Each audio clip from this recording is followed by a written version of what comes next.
Meus caros, salve Maria. Hoje é o dia da Anunciação de Nossa Senhora. Não poderíamos deixar de falar brevemente, então, de Maria Santíssima, Mãe de Deus e Nossa Mãe. Nós vemos no Evangelho que Nossa Senhora profere 7 palavras, como as 7 palavras de Nosso Senhor na cruz, 7 palavras que significam a plenitude, a perfeição. Tão poucas palavras, nos diz Nossa Senhora no Evangelho, mas são evidentemente palavras profundas. Vale a pena então considerar cada uma delas com calma. Não faremos isso hoje, mas consideraremos essas palavras de um modo geral. Nossa Senhora profere 2 frases na Anunciação, o Magnificat, esse belíssimo hino na Visitação, mais 2 frases também na perda do menino Jesus no templo e mais 2 frases nas bodas de Caná. Então são poucas palavras, às vezes lacônicas, tirando o Magnificat. Então vale a pena considerá-las com muita calma. Essas palavras, poucas, são a efusão do tesouro contido nessa alma que ardia de amor por Deus, e por seu divino Filho. Então, nesse momento da encarnação em que ela se torna justamente Mãe de Deus. Com exceção das bodas de Caná, todas essas palavras são da infância de Nosso Senhor, e com exceção das bodas de Caná, todas as palavras são relatadas por São Lucas em seu Evangelho. Porém, São Lucas não é uma testemunha ocular desses fatos, nem sequer conviveu com Nosso Senhor Jesus Cristo. Era médico em Antioquia, de onde vem então o conhecimento que ele tem, e conhecimento profundo, desses acontecimentos da infância do Senhor. Não poderia ser um conhecimento vindo de Zacarias ou de Santa Isabel, que São Lucas não conheceu porque já eram avançados em idade quando conceberam de São João Batista. Quando conceberam São João Batista. Também não teve conhecimento dos pastores que presenciaram alguns acontecimentos, como identificá-los. Nem sequer de Simeão e Ana, também avançados em idade, nem dos doutores da lei, que conversaram com Nosso Senhor no templo, com o menino Jesus, quando tinha 12 anos, como identificá-los igualmente, e talvez já não estivessem de fato mais vivos na época em que São Lucas começa então a fazer um estudo histórico para escrever o seu Evangelho. De fato, então, de onde vêm essas palavras que São Lucas relata de Nossa Senhora? Quem poderia saber as palavras que Nossa Senhora pronunciou, por exemplo, sozinha em sua casa em Nazaré, diante de São Gabriel Arcanjo, que comemoramos ontem? Quem ousaria dizer que São José e Nossa Senhora não entenderam a resposta do menino Jesus no templo, quando o reencontraram em Jerusalém? São Lucas diz, justamente nesses evangelhos da infância, 2 vezes que Nossa Senhora guardava todas essas coisas em seu coração. É um aviso, uma indicação para o leitor inteligente.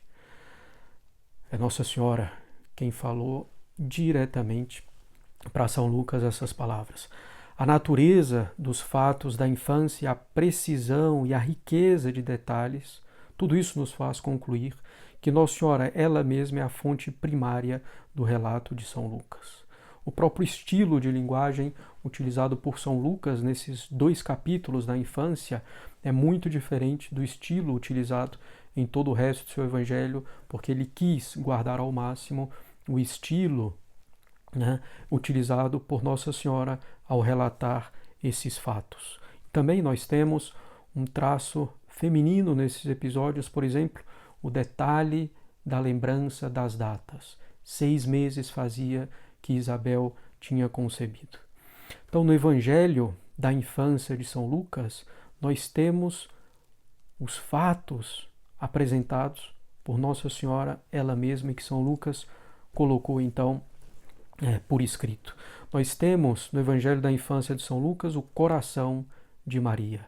Dos lábios de Maria, nós conhecemos não só os fatos e as palavras pronunciadas, mas as impressões, os pensamentos, os movimentos íntimos da alma, por exemplo, a turbação diante da saudação do anjo, né? Nós temos ainda o indício de que é Nossa Senhora quem relata tudo isso para São Lucas, e é um indício de humildade. Por exemplo, Nossa Senhora coloca São José na sua frente, ao dizer, né, teu pai e eu te procurávamos, né?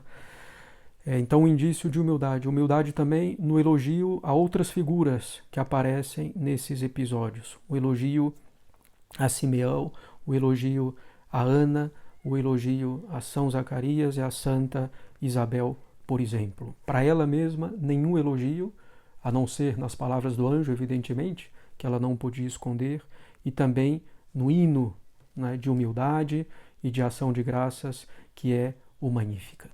Portanto, nós temos no Evangelho de São Lucas o próprio relato de Nossa Senhora. Nós temos então aí uma grande riqueza, Nossa Senhora, ela mesma, quem nos conta essa história. Já nas bodas de Caná, nas duas palavras que Nossa Senhora profere, né, no primeiro milagre de Nosso Senhor, São João estava presente nas bodas de Caná e talvez tenha simplesmente guardado isso e relatado depois, ou talvez de fato também Nossa Senhora tenha lembrado para ele, pois São João evidentemente recebeu de Nossa Senhora ao pé da cruz a missão de cuidar de Nossa Senhora, convivendo muito com ela. Por isso, inclusive, se considera que o Evangelho de São João é o mais profundo, o mais teológico, com uma visão, digamos, ainda mais divina de todas as coisas, se assim podemos dizer. Então, na festa de hoje, na Anunciação, nós temos essas duas palavras de Nossa Senhora. Como tudo isso vai ocorrer? São palavras, então, de confiança na providência, sem duvidar que Deus possa fazer isso, mas sabendo que seu voto de virgindade perpétua tinha sido agradável a Deus, pergunta simplesmente com toda a confiança como isso vai acontecer, uma pergunta de prudência, mas inteiramente abandonada a Deus. E logo depois, et ancilla tua, fiat mihi secundum verbum tuum. Eis aqui a vossa escrava, faça-se em mim segundo a vossa palavra. Então, o ato completo de abandono a Deus, reconhecendo a inteira dependência dela, né, para com Deus. Então, consideremos, né, esse tesouro, esse manancial